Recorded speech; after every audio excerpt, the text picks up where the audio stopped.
Hi guys, good morning. Dumating na naman yung isa kong in-order na food nila. And I'm so excited dahil hindi ako gabi ngayon nagre-record kasi tanghali.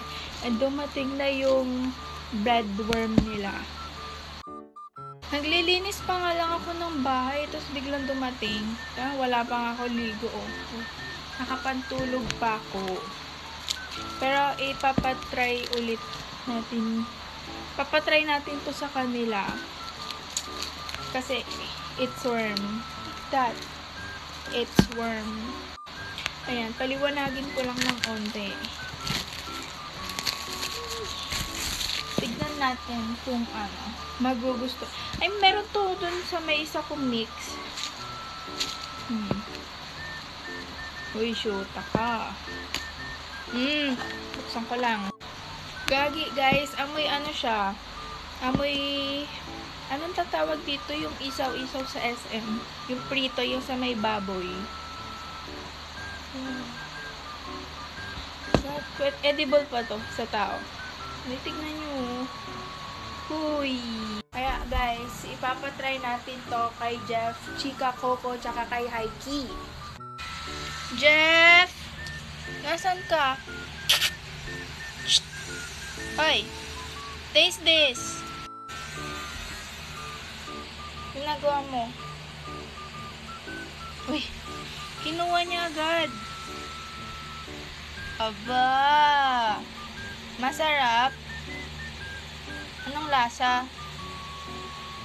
Ang cute niyo! Bilog na bilog! My God! Next kay sa dalawang maliit. Taste! Ikaw?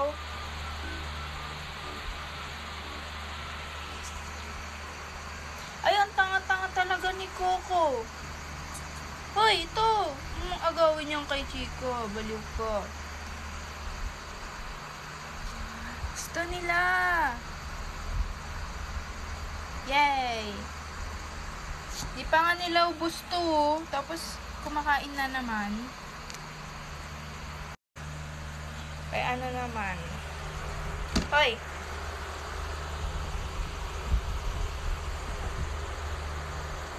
Masarap?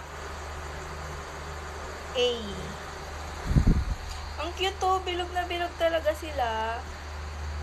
Yummy! So, ayun. Nagustuhan nila. Lahat naman ata gusto nila except yung pellet na binibigay ko noon. Kaya, ayan. Lang naman to siya, treats lang. Like, bigay-bigay mo lang sa kanila ganyan. Ayun. Yun lang, guys. Bye!